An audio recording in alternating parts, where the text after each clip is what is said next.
Hoje iniciamos uma nova série de mensagens com o tema Gratidão. Serão 4 episódios. Nos 3 primeiros, nós vamos tratar dos 3 níveis da gratidão. Já no 4º episódio, nós vamos tratar especificamente da ingratidão. Será uma série esclarecedora que vai capacitar você a viver com gratidão e a se proteger dos danos que a ingratidão pode causar. Bem, eu sou o pastor Moisés. É sempre muito bom poder falar com você. Essa série de mensagens ela foi desenvolvida a partir do Tratado da Gratidão de Tomás de Aquino. E quem foi Tomás de Aquino? Bem, Tomás de Aquino foi um filósofo, teólogo e teórico jurídico cristão, nascido em 1225 na Itália. Ele é um dos mais importantes pensadores da filosofia escolástica. A filosofia escolástica ela é uma corrente de pensamento que buscou integrar a fé cristã, a razão e a filosofia, mais especificamente a filosofia grega, principalmente a partir de Platão e Aristóteles. Tomás de Aquino dedicou sua vida ao estudo e à reflexão da filosofia e teologia. E sua obra-prima é a Suma Teológica. Bem, é um dos textos mais profundos e sistemáticos da teologia cristã.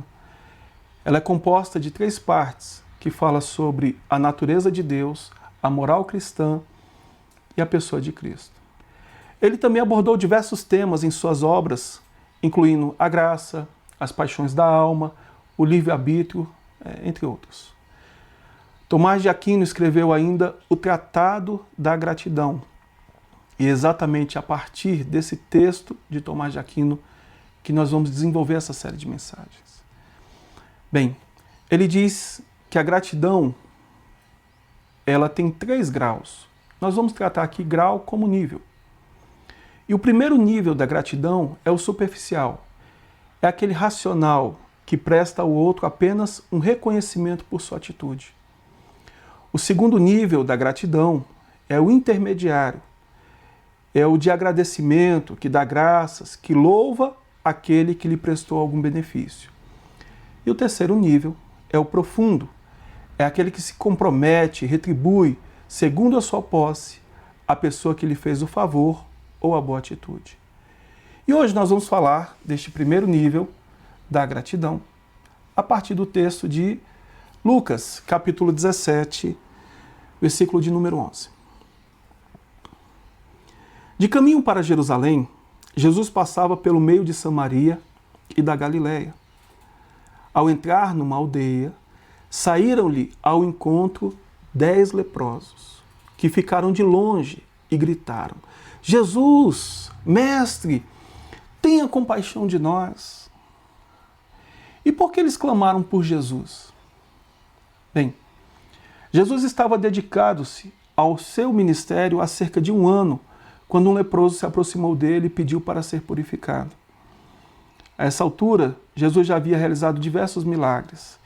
Ele já tinha transformado água em vinho, curou o filho de um oficial, expulsou demônios, curou a sogra de Pedro, e a fama de Jesus já tinha percorrido por várias regiões. E quando aqueles homens têm a oportunidade de estar com Jesus, então eles clamam: Jesus, mestre, tenha compaixão de nós.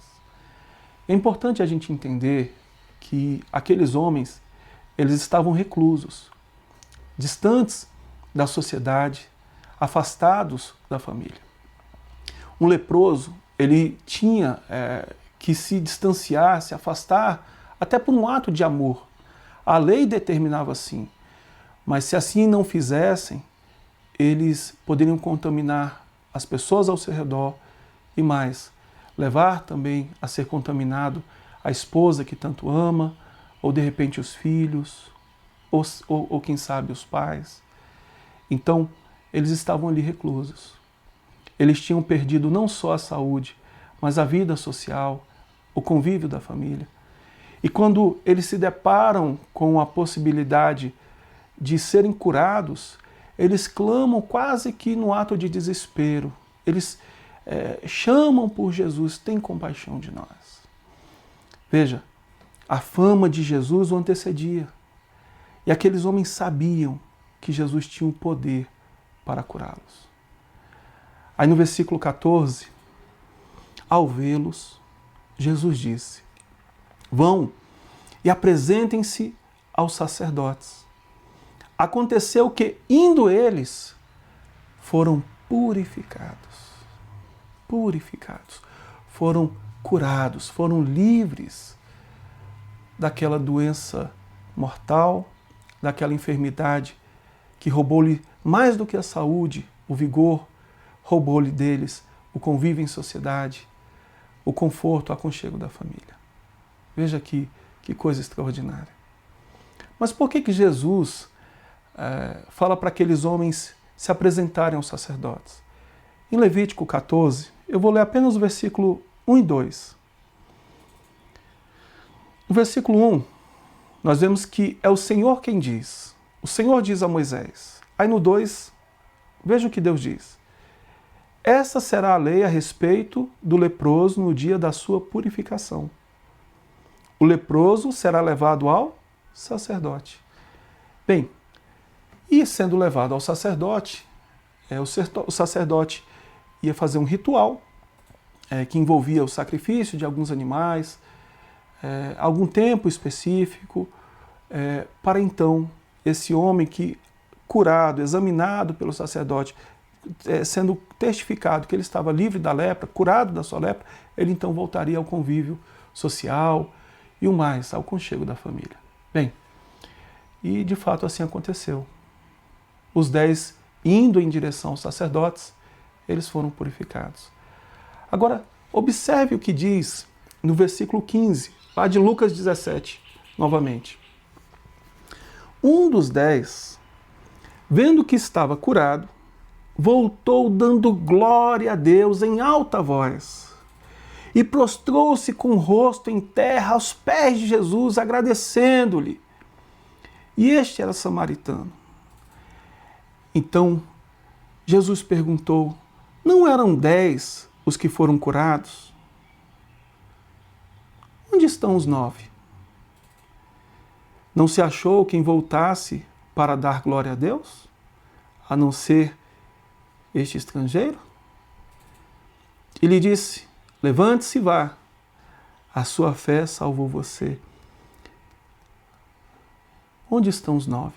Veja que um voltou com grande alegria, dando glória a Deus, prostrou-se aos pés de Jesus. E a Bíblia ainda faz uma observação que ele era samaritano, e os samaritanos e os judeus não se davam.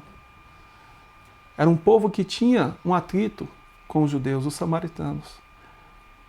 E os demais? E os demais? Veja, Tomás de Aquino, ele nos ensina que existe um primeiro nível de gratidão, um nível superficial, que ele não perpassa o nível, eu não vou dizer nem da consciência, mas, como ele mesmo usa, um nível superficial, um nível racional. Ele não passa aqui do nível da lógica, no nível da razão, talvez do nível da consciência. Ele não se aprofunda para o coração, ele não se aprofunda para a alma, não se aprofunda para o ser. Portanto, um daqueles homens, ele volta a Jesus dando glória a Deus, com muita alegria. Mas os outros 9, mesmo tendo consciência que haviam sido curados, não voltaram, nem sequer para agradecer. Tomás de Aquino faz um paralelo no mínimo interessante. Ele associa esse primeiro nível de gratidão com a expressão em inglês thank you, que de forma literal significa agradeço a você. Para ele, esse termo expressa uma gratidão superficial, utilizada no dia a dia. Por exemplo, quando alguém segura a porta do elevador, você está com pressa, você às vezes está com sacolas, ou você está indo num consultório, você está indo a um escritório, e alguém percebe que você está vindo e ela segura a porta do elevador para você. A sua reação natural é falar assim, gratidão, agradeço, valeu, Ele dá um outro exemplo. No caso, eu dei esse exemplo, eu fiz aqui uma anotação. É quando alguém cede a vez. Alguém lhe dá passagem, por exemplo, você tem que passar e a pessoa sai, você agradece a pessoa. Bem, você sabe que essa pessoa lhe prestou o bem e por isso você tem gratidão. Mas é algo corriqueiro, comum do dia a dia. Não é algo que você carrega consigo, não é algo que você chega em casa, por exemplo, e reflete, poxa, a pessoa segurou a porta do elevador para mim, ou então, hoje eu estava passando e uma pessoa me deu passagem. É algo corriqueiro. Não que você não tenha sido grato à pessoa, que você não tenha dito, olha, obrigado, né? Mas é algo superficial. E para Tomás de Aquino, esse é o primeiro nível da gratidão. É aquela que é superficial, que não passa o campo da razão. Bem, hoje falamos sobre o primeiro nível da gratidão, aquele que se limita a uma expressão modesta, como um simples agradeço. No próximo episódio nós vamos nos aprofundar um pouco mais no segundo nível da gratidão. Este segundo episódio vai ser muito interessante. Eu posso falar isso com propriedade. Olha, de verdade, o segundo episódio vai ser muito interessante, porque é aí que a gente começa a se aprofundar na compreensão sobre gratidão. Esse episódio aqui foi um episódio introdutório para você entender quais são as nossas bases, qual é o texto que nós estamos utilizando, para você também entender que há 3 níveis de gratidão, saber que também existe a ingratidão em oposição à gratidão. Mas no próximo episódio nós vamos nos aprofundar. Eu não vou falar agora, eu vou deixar para o próximo episódio. Mas vai ser realmente muito interessante. Você vai começar a identificar um tipo de pessoa que é importante para a sua vida. Tem um tipo de pessoa que você tem que ter ela na sua vida. Nos vemos no próximo vídeo, então Deus abençoe você poderosamente.